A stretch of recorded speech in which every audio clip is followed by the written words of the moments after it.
Fake friends want you to say yes, even when your soul is screaming no. Real friends respect your no because they care more about your peace than their plans. Fake friends want your agreement even when you see the world differently. Real friends want your honesty because truth matters more than comfort. Fake friends need your validation. Real friends can handle your challenge. Because fake friends are only loyal to your compliance.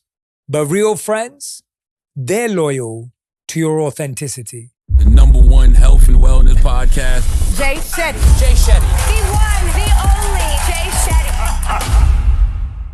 Hey everyone, welcome back to On Purpose. I'm your host, Jay Shetty, and I'm so grateful that you've joined me today. Whether you're cooking, whether you're walking your dog, whether you're at the gym, whether you're commuting to or from work, I'm so thankful that you're spending this time with me. Make sure you subscribe to the channel so that you never, ever miss an episode.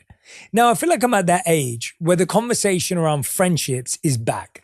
I feel like we talked a lot about friends when we were in our teens, and I'm at that point in my life right now where I know that some of my friends are feeling a bit screwed over by other friends. Other friends are feeling like people are not showing up for them. Other people are starting to figure out who people really are. And it's strange when you've had someone in your life for 10 years, 15 years, maybe even less than that, where you start to think about, was this person ever really a friend? Were they a fake friend? Did they have different agendas? Did they have different motives? Did they have different intentions? How did we even connect? Wait a minute, why did I trust this person? If you've ever had any of those questions before, this episode is for you because I'm going to break down the subtle signs between real and fake friends. Now, the truth is no one's a fake person or a real person. It's just how they are with us. Sometimes you'll find that someone is really good to someone else and they're not great with you. So this isn't about people as a whole, but it is about the behaviors, the patterns that you've seen, the patterns that you've experienced so that you can learn to protect yourself and have a stronger filter, have a stronger set of boundaries. So the first one is this. Fake friends want you to say yes, even when you want to say no. And what I want you to do is watch how they handle your no.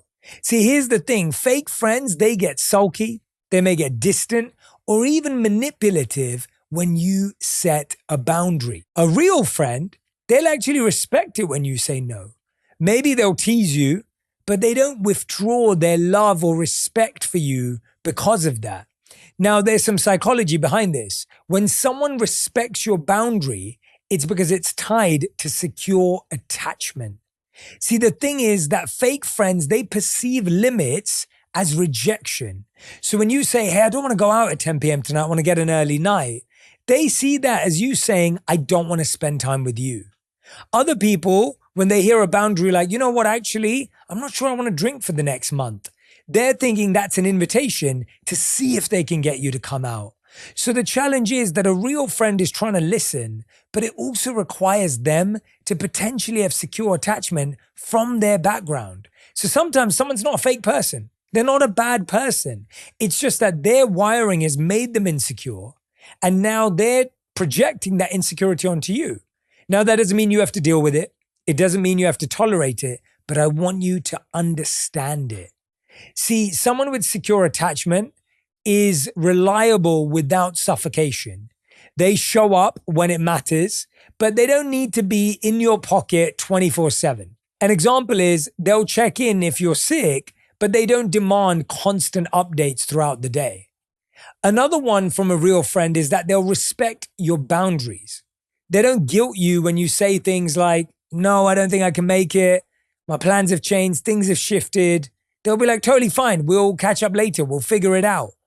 It's someone who allows you to feel comfortable. How many times have you ever had it where you're actually scared to tell someone that you can't come to an event, a party, a gathering, whatever it is?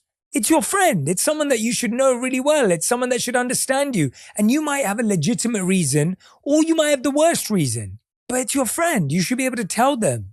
That's a clear sign that you have a real connection with someone that you can actually share. Hey, you know what? I'm just not feeling it tonight. I do want to show up for you. But hey, is there another way I can show up for you this week? tonight's just not going to be it for me. And a good friend will understand. And by the way, you'll understand when they do the same for you. That's why good friends, real friends, experience comfort with absence. Time apart doesn't weaken the bond. How many times have you experienced where you reconnect with a friend after months and they're good friends? And that's why it's just easy. It's almost seamless. You pick up where you left off. But when someone's not a great friend, they remind you of that. Oh yeah, you haven't reached out to me in 4 months.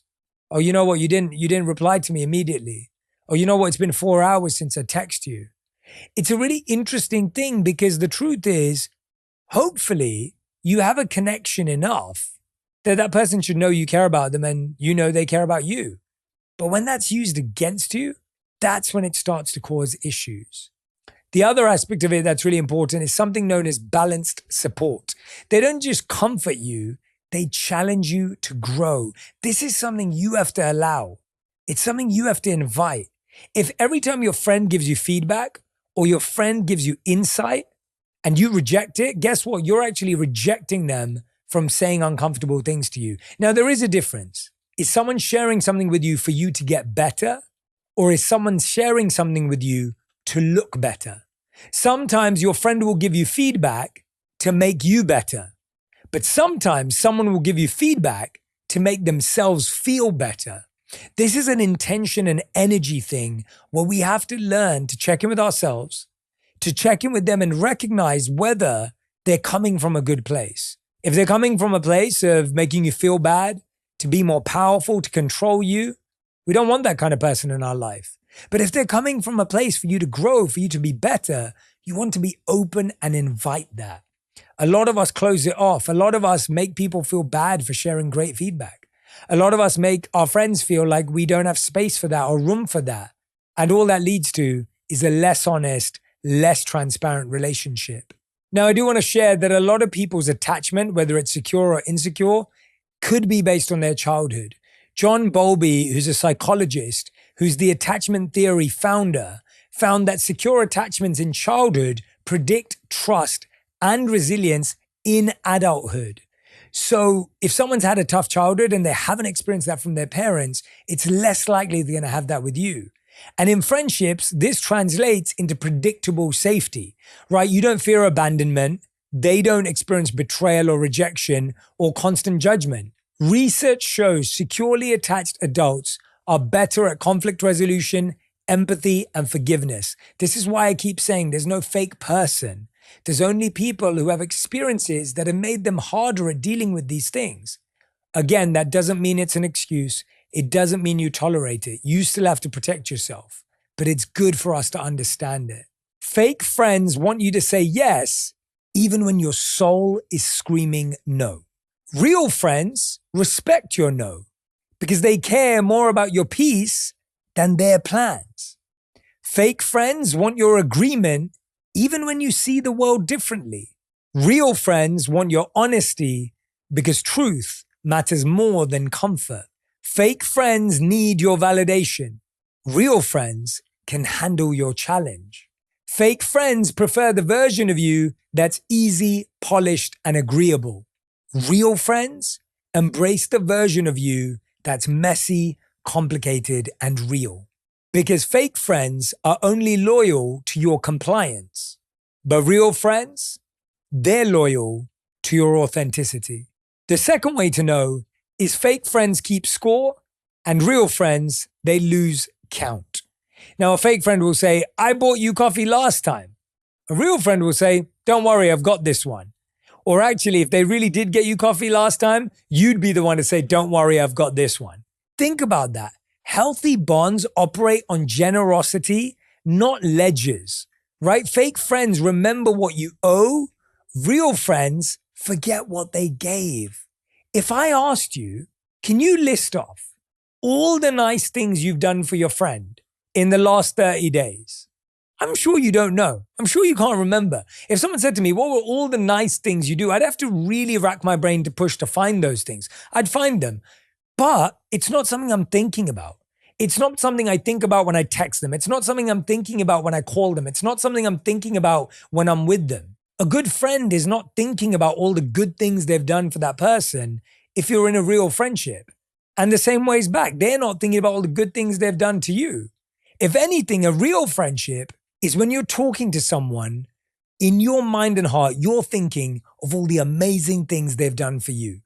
And they're thinking about all the amazing things you've done for them. You're not there thinking about all the amazing things you've done for them. And they're not there thinking about all the amazing things they've done for you. It's all about the gratitude and reciprocity where you're there in your head going, wow, I'm so grateful to have such a good friend. And they're feeling the same. Now, this is counterintuitive.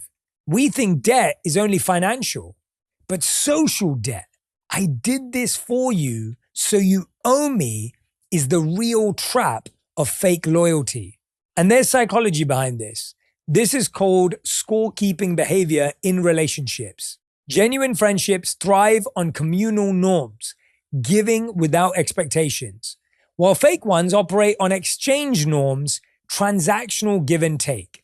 When you're keeping score, you always feel like you're giving more. Let me say that again. When you're keeping score, you always feel like you're the one giving more. And psychology calls this the self-serving bias. We tend to overestimate our own contributions and underestimate the contribution of others. You remember all the things you do right, but you forget all the things you do wrong.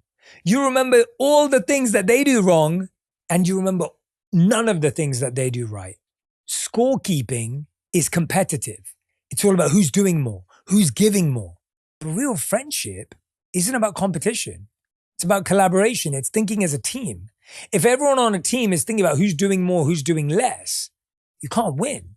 But if everyone plays their role, that's when you get a chance. If over time one person feels like the debtor and resents it, the other feels like the creditor and grows bitter. Fake friends remember what you owe. Real friends forget what they give. Fake friends keep score. Real friends lose count. Fake friends hand you favors with strings attached. Real friends give without conditions. Fake friends treat kindness like currency. Real friends treat kindness like breathing. Fake friends loan support to be repaid.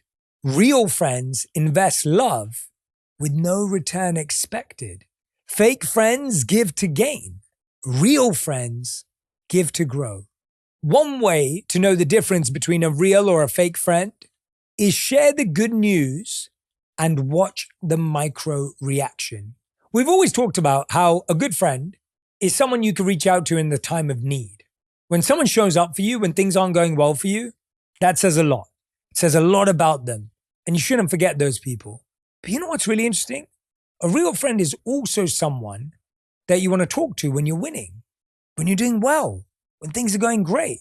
How many times have you thought about calling someone or texting someone about a win, a promotion, a little win, a small win in your life, and you actually held back because you thought, I think this person might be a bit triggered by it. Now, hey, if they're going through a really difficult time right now, that makes you a good friend to think about that. If we're thinking about how our actions can agitate and trigger and upset other people because of what they're going through, that makes us a good friend. But at the same time, a great friend of yours will want to hear about your wins, unless they're going through something really, really difficult. And that's what it takes. It takes two people to really understand the nuances of what friendship requires. But when you're getting to know someone, this is a great rule to use. Share good news and watch their micro expressions. A fake friend will have a delayed smile. They'll have a quick subject change or a subtle undercut, right? They might say something that kind of makes it seem insignificant. A real friend has genuine excitement, follow-up questions, they're curious, and they match your energy. Micro expressions reveal envy faster than any words can mask it. Now, here's the true question. Can you be friends long-term with someone who envies you? Here's the answer. Yes, but only if their envy evolves into respect and learning. Envy has a cousin called study. They're both the same thing. In one sense, you're admiring someone else, but in envy, you wish you had it. Whereas in study, you want to know how they got it.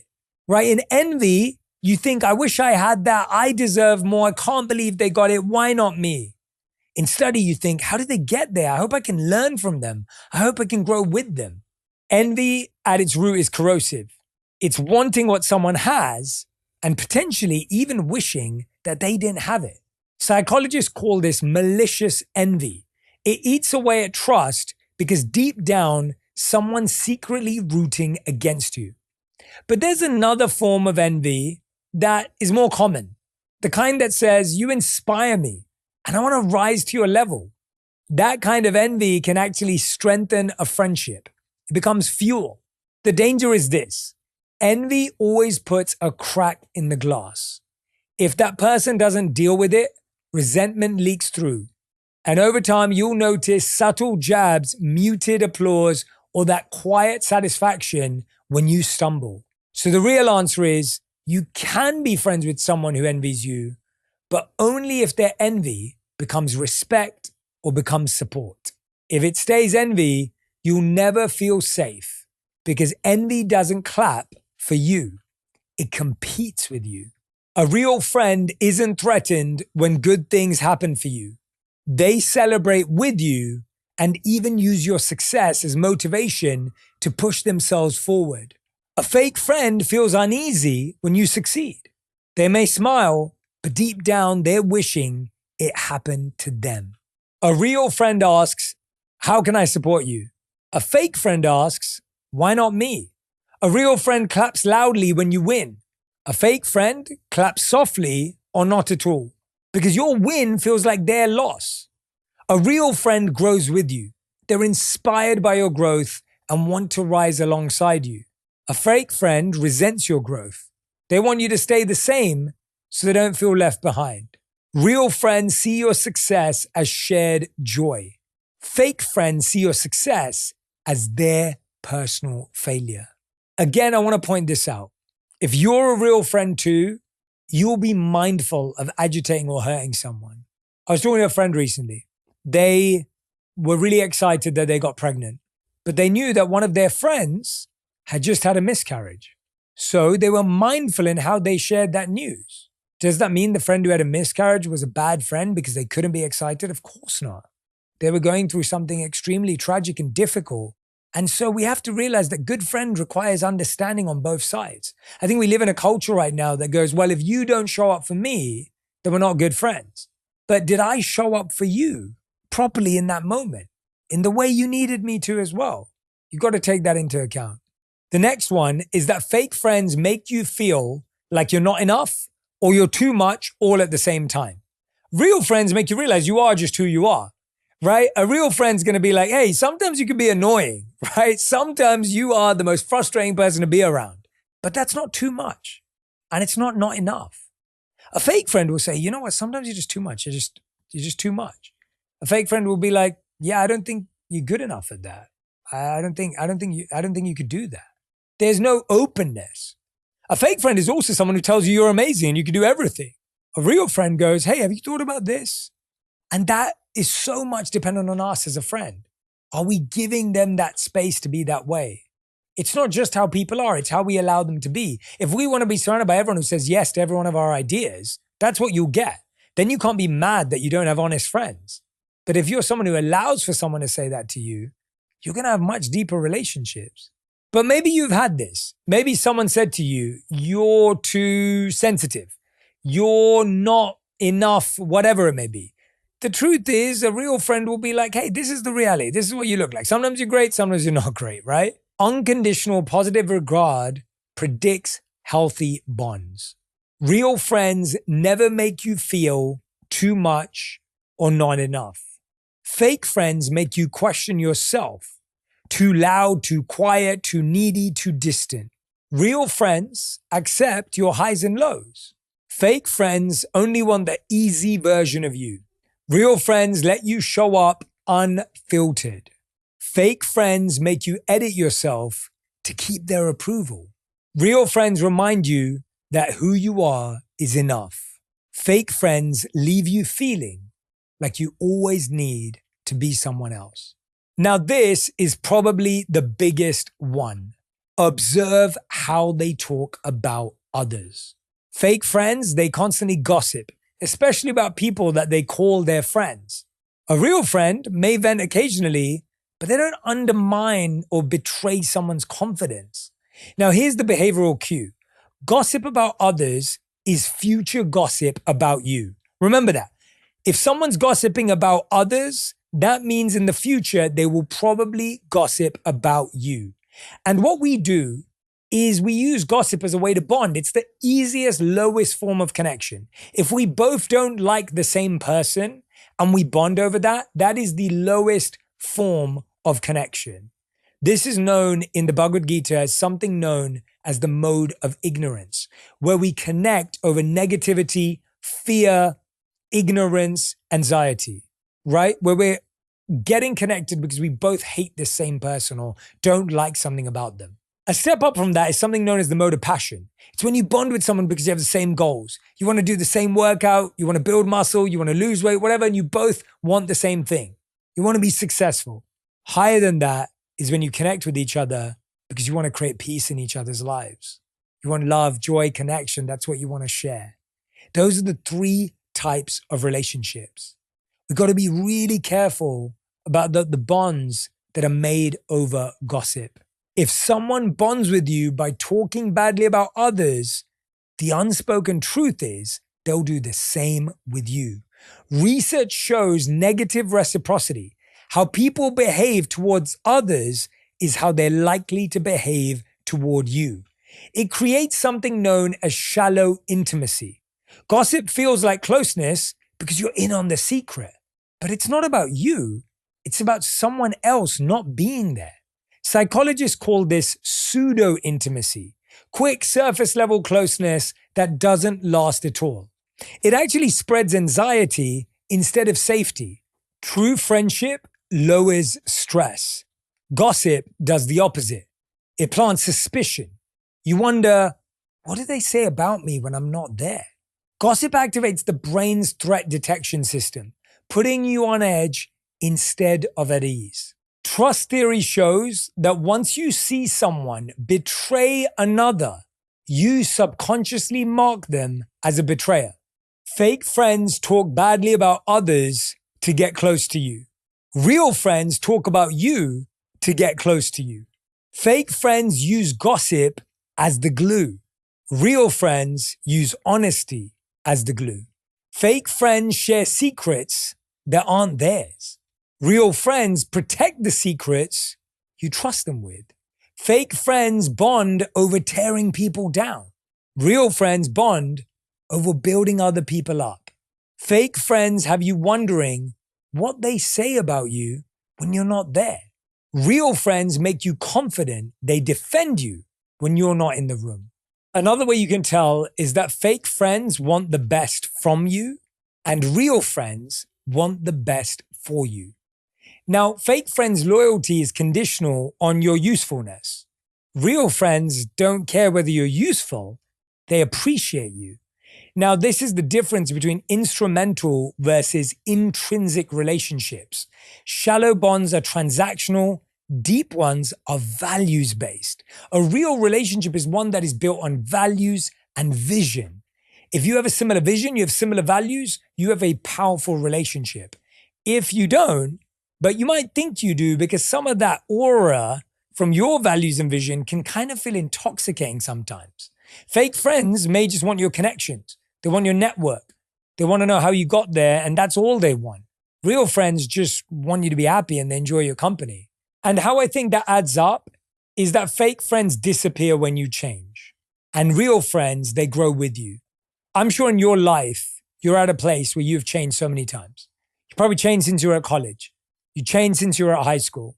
You changed now that you're married or you got kids or whether you moved to a new city. You've changed in so many ways. A real friend wants to know why you changed, how you're changing. They're curious. You don't have to like the same thing. Now, this triggers parts of people because they don't want to grow. They might be scared about it too. So you've got to be compassionate and patient. I think that's one of the most important things is that if you're changing and growing fast, if you can be compassionate and patient for others, they may catch up with you and you give them the opportunity. If we don't, you can just intimidate people and scare them. Again, it comes down to both. If someone's scared of your growth, it doesn't mean they can't be a good friend. It's about you also giving them the patience and grace that you needed to get to where you are. I hope that these principles give you a better radar and also help you recognize that it's not really as black and white. I talked about real versus fake friends to give you a sense of that, but it's not as clear cut. The reality is it requires a lot from us to be a good friend as much as we want others to be. And that comes from understanding. It comes from having difficult conversations. It comes from creating space. It comes from being 3 steps ahead and waiting and being 4 steps behind and hoping someone waits for you.